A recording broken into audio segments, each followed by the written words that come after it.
আসসালামু আলাইকুম। এইচএসসি ২০২৫ সালের প্রিয় শিক্ষার্থীবৃন্দু, আশা করছি সকলে ভালো আছো। শিক্ষা মন্ত্রণালয় থেকে এইমাত্র পাওয়া সবচেয়ে গুরুত্বপূর্ণ নির্দেশনাগুলো আজকে জানাবো। এটা সকল বোর্ডের জন্য প্রযোজ্য হবে। এই সকল নির্দেশনা যদি তুমি সঠিকভাবে না মানো, তাহলে তোমার পরীক্ষাটি ফেল আসতে পারে। শিক্ষা মন্ত্রণালয়ের এই নির্দেশনাগুলোর মধ্যে একটা নির্দেশনা আমরা জানি, বাট কিছু নির্দেশনা রয়েছে যেগুলো আমরা সঠিকভাবে জানি না। এই তুমি যদি এইচএসসি ২০২৫ সালের শিক্ষার্থী হয়ে থাকো, এই নির্দেশনাগুলো ভালোভাবে বুঝে এই পরীক্ষার হলে পরীক্ষা দিতে যাবে। এখানে তোমরা দেখতেই পাচ্ছ অধ্যাপক এস এম কামাল উদ্দিন হায়দার, তার সিগনেচার রয়েছে। হচ্ছে আন্তঃশিক্ষা বোর্ড সমন্বয় কমিটির আহ্বায়ক ও মাধ্যমিক ও উচ্চ মাধ্যমিক শিক্ষা বোর্ড ঢাকার চেয়ারম্যান। সো এটা খুবই গুরুত্বপূর্ণ, তোমরা দেখতে পাচ্ছ।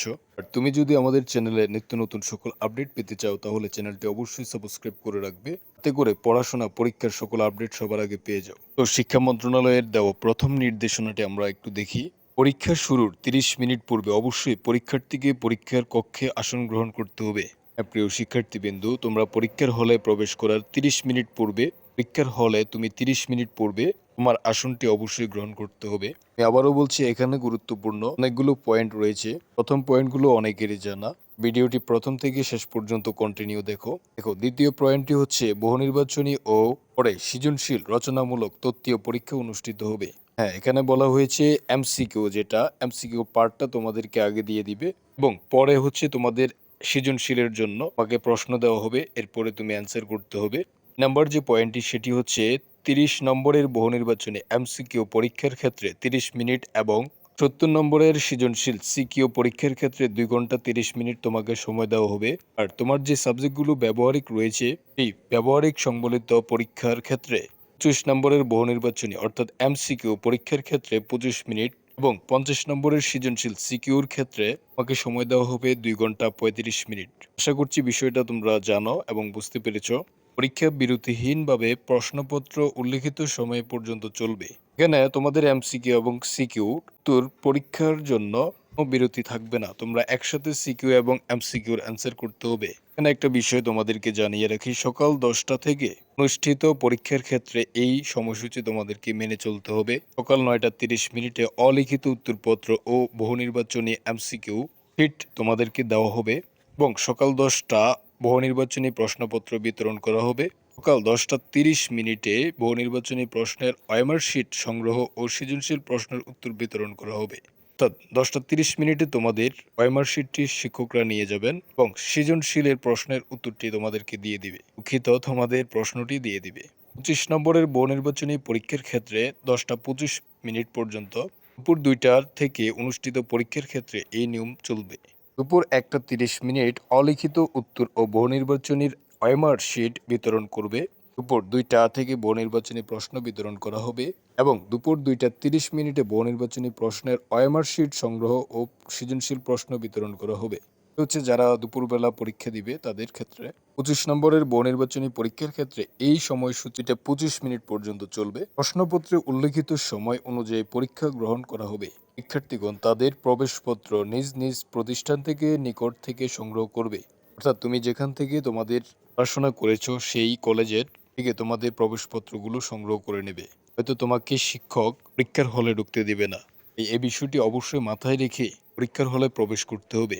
আশা করছি তোমরা বিষয়গুলো বুঝতে পেরেছো এবং অনেকেই এই বিষয়গুলো জানো। এবং সবচেয়ে ইম্পর্টেন্ট 6 নাম্বার এবং 7 নাম্বার যেই পয়েন্টটি, সেটি নিয়ে আমরা একটু কথা বলবো, কারণ এই বিষয়গুলো অনেক শিক্ষার্থী জানো না। দেখো, 6 নম্বরে বলা হয়েছে প্রত্যেক পরীক্ষার্থী সংশ্লিষ্ট সরবরাহকৃত উত্তরপত্র, তার পরীক্ষার রোল নাম্বার, রেজিস্ট্রেশন নাম্বার, বিষয় কোড ইত্যাদি ওএমআর পূরণের যথাযথভাবে লিখে বিত্তবরট করবে। এখন আমরা ওএমআর শিটটা পেয়েছি, বাট আমরা সঠিকভাবে রোল নাম্বার, রেজিস্ট্রেশন নাম্বার এবং বিষয় কোডটি সঠিকভাবে লিখি নাই। রেজিস্ট্রেশন নাম্বার যেটা আছে 2-1টা নাম্বার ভুল হয়েছে, সেক্ষেত্রে কিন্তু তোমার জন্য সমস্যা হয়ে যাবে। মনে হতে পারে যে তোমার রেজাল্ট আসবে না। তো এই বিষয়টি অবশ্যই খেয়াল রেখে তোমাকে পরীক্ষার হলে বসতে হবে।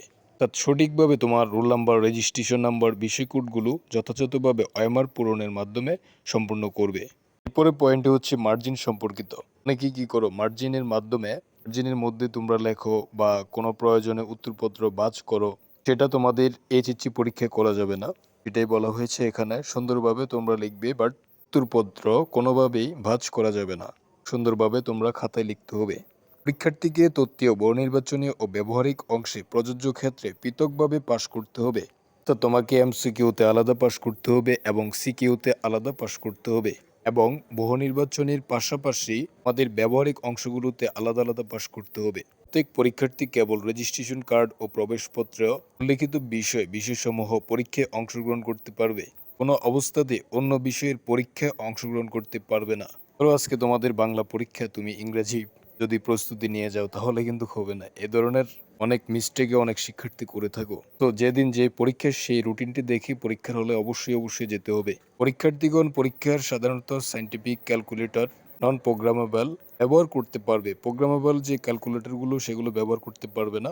একদম লাস্ট হচ্ছে সর্বশেষ, যেটা খুবই গুরুত্বপূর্ণ, পরীক্ষার কেন্দ্রে ভারপ্রাপ্ত কর্মকর্তা ছাড়া অন্য কেউ মোবাইল ফোন ব্যবহার করতে পারবে না এবং কোনো পরীক্ষার্থী পরীক্ষার কেন্দ্রে মোবাইল ফোন নিয়ে আসতে পারবে না, যেটা অনেকেই খুবই মারাত্মক একটি ভুল করে থাকে।